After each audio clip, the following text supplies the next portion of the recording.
The course that's offered at OSH follows the OCR specification. So the first thing that we'd suggest that you do is go onto the OCR website, type in English language and literature, and look at the specific specification that's offered. It would be useful as well to print that off ready for September. There are 4 different components to the OCR course.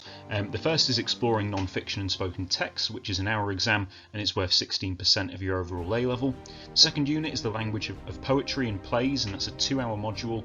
2-hour exam, that's worth 32%. Reading as a writer and writing as a reader is a 2-hour open book exam, and that's worth 32%. And you do an NEA, that stands for non-exam assessment, and that's an independent study analysing and producing texts and producing something creative from that, and that's worth 20% of your overall A level. So that first module is the shortest of all the modules. It's a 1-hour exam, and it's about you investigating spoken and written texts which are pre-19th century and post-2000. So you'll have a look at a variety of different examples. You'll look at different kinds of rhetoric skills. I found in my own experience, those students that do English and classical civilization, after being a classics teacher, that the English students have a variety of different ways in which they can understand how rhetorical devices are employed by writers. So, for example, you'll be looking at things by Jamie Oliver, Dizzy Rascal, Russell Brand. You'll be looking at institutions as well, like the NSPCC. Component 2 is a 2-hour exam, and you have to study 2 different texts as part of this, and there's a few different options. The options that are chosen at OSH are Tennessee Williams' A Streetcar Named Desire and Carol Ann Duffy's Rapture. So for section A, you'll be looking at Carol Ann Duffy's collection of poems in Rapture and trying to do some stylistic analysis of those poems. Section B is the stylistic analysis of a play, and that specific one is Tennessee Williams' A Streetcar Named Desire.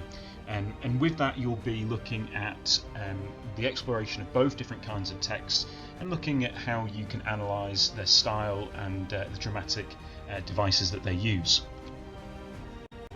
Component 3 is a 2-hour open book exam, and that's reading as a writer.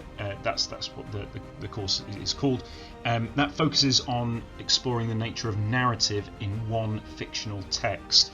Now, the text that's been chosen by OSH is Ian McEwan's Atonement, and you may have watched the film that stars James McAvoy and Keira Knightley.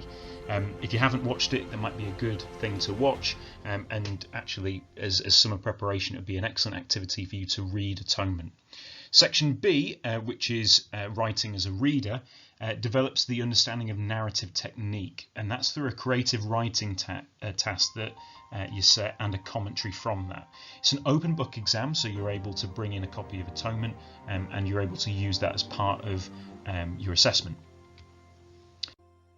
Unit 4 is your non-exam assessment, so you'll set that in at the end of year 12 going into year 13, and that's an independent study. So if you do history and geography as well, they are courses which have an NEA component. As part of that, you will write a comparative essay based on one prescribed text along with a text that you have selected. So if you look on the OCR specification page, you can have a look at some of those texts that you may wish to compare it with. One has to be non-fictional, one has to be fictional. So for example, a few students last year looked at Solomon Northup's 12 Years a Slave as their non-fiction text, and then compared that and contrasted that with a fictional study that's based on a similar sort of theme. What you also have to do as part of that is you have to produce a creative element where you extend your chosen theme and represent it through a non-fiction text. It can be quite creative in its format, and again, look on the OCR website for some forms of that. This is a creative subject, and you're given that license in component for the non-exam assessment. The department is a big department. English is one of our biggest departments, but at A-level, to study the English language and literature course, you'll have Miss Kaempf and you'll have Mr. Jeffries. The department is so supportive in the fact that other teachers who may not be your subject teachers will be able to offer support if you ask for it. You get an examiner's insight as well from Miss Kaempf, so she examines different pieces of work for OCR, and there's a 100% pass rate in the subject, and we have a consistent track record of students getting A's and A stars. The department is based in the Folian Centre, which you can see in the picture that's provided, not the picture of the theatre obviously, and these are newly built classrooms, so there's a drama space, there's a multimedia suite, and the department takes use of the entire Folian Centre if the lessons require it. You'll have the opportunity to attend theatre trips and lecture days to support the learning as well, but with the current situation as it is, it's actually possible to look at a lot of plays online, so that's something I'm going to reference in a second.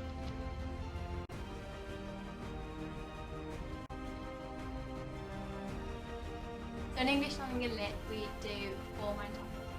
So that is the language and poetry and plays, so we cover Caroline Lincoln's Rapture, which you might have done at GCSE.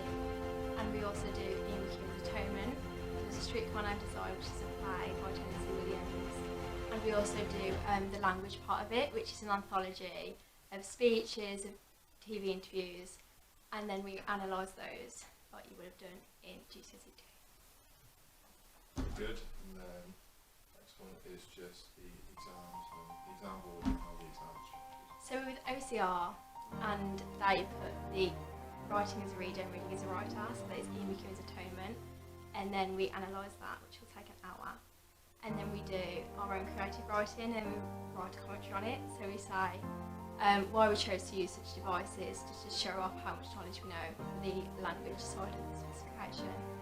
And then we also do 2 further exams and a coursework, which involves you picking your own text and then analysing it with a set text from OCR.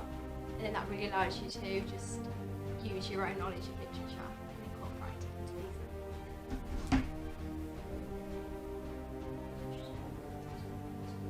So when you do coursework, you'll be given a coursework mentor, and it will be any of the teachers from the English department, and they will work specifically with you in your frees, out of school, on Zoom meetings, whatever, just to help you directly with the coursework.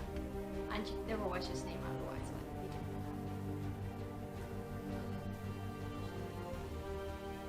I've really enjoyed it. It was my favourite subject at GCSE, so I was always a bit apprehensive about what it would be like at A level. But it's just so much fun. There's so much diversity within the text, so you can really explore what you find is interesting. And it's my favourite subject, definitely. It can be difficult. It's a massive